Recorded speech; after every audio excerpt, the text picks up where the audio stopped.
নমস্কার বন্ধুরা, কলিনের রান্নাঘরে আপনাদের সবাইকে অনেক স্বাগত। আজ আমার রেসিপি হলো ছোট কাঁকড়া দিয়ে পুঁই শাকের চচ্চড়ি। পুঁইয়ের ডাঁটাগুলো ছোট ছোট করে কেটে এখানে ধুয়ে রেখেছি, আর এগুলো আমি মাঝ বরাবর দুফালা করে দিয়েছি যাতে সেদ্ধ হতে সুবিধা হয়। কুমড়োগুলো এখানে ছোট করে কেটে নিয়েছি পছন্দ মতো সাইজ অনুযায়ী, আর এখানে কিছু আলু নিয়েছি ছোট করে কেটে। পুঁই শাকের যে পাতাগুলো ছিল সেগুলো কিন্তু আমি এখানে পরিষ্কার করে বেছে ধুয়ে কুচিয়ে নিয়েছি।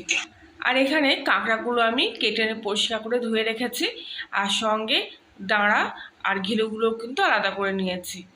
এগুলো অনেকে চিতে কাঁকড়াও বলে থাকে, তবে কাঁকড়াগুলো সাইজে ছোট হলেও কিন্তু স্বাদে অসাধারণ।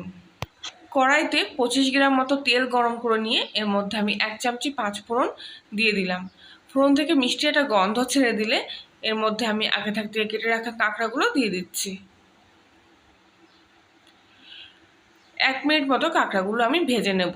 লবণ আর হলুদ তার জন্য এর মধ্যে দিয়ে দিচ্ছি যাতে কাঁকড়ার স্বাদটা দ্বিগুণ হয়ে যায়।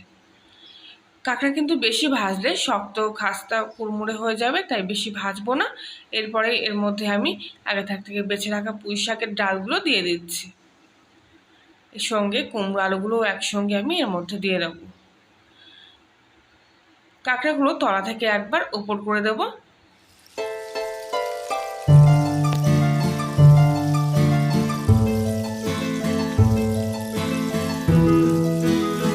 এরপর এর মধ্যে 5টা কাঁচা লঙ্কা মাঝ বরাবর চিড়ে দিয়ে দিলাম। আপনারা যেরকম ঝাল খাবেন সেই অনুযায়ী কাঁচা লঙ্কা ব্যবহার করবেন। 1 চামচি হলুদ দিয়ে দিলাম, আর দিলাম পরিমাণ মতো লবণ। আবারও ভালো করে একটু তলা উপর করে নাড়াচাড়া করছি। 1 মিনিট মতো গ্যাসের ফ্লেমটা হাইতে রেখে পুঁই শাকটা আমি ভালো করে একটু কষিয়ে নেব।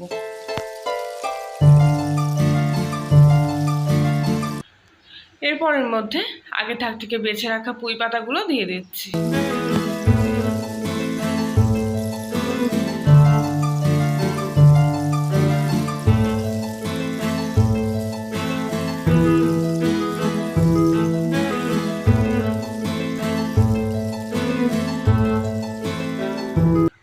পুঁই শাকগুলো তলা উপর করে নাড়িয়ে গ্যাসের ফ্লেমটা এবার আমি মিডিয়ামে দিয়ে কিছুক্ষণের জন্য ঢাকা দিয়ে রাখবো। 5 মিনিট পর আমি ঢাকনাটা খুলে আবার একবার নাড়িয়ে চাড়িয়ে দেবো। পুঁই শাক কিন্তু আমার সেদ্ধ হয়নি এখনও, তবু মাঝে আমি একবার খুলে ভালো করে নাড়িয়ে দিচ্ছি।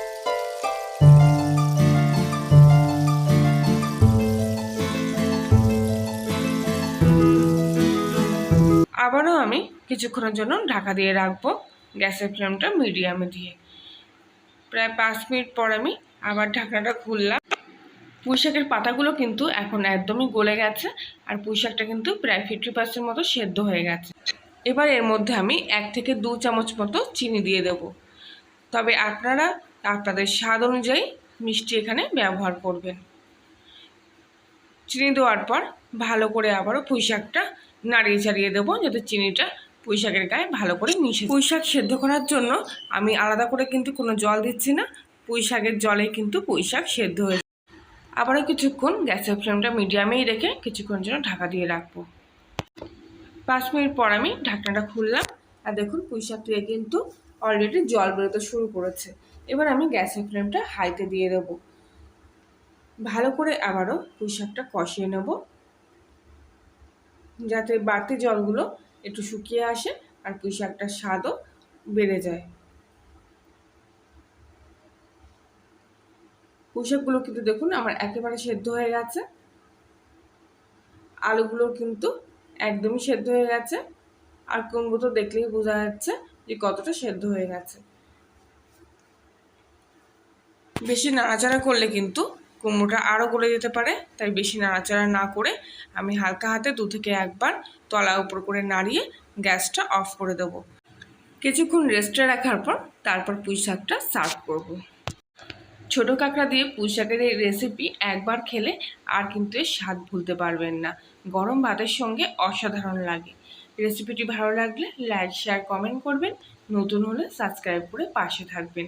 আজকের মতো এখানেই, আবার দেখা হচ্ছে অন্য একদিন নতুন কোনো রেসিপির সাথে।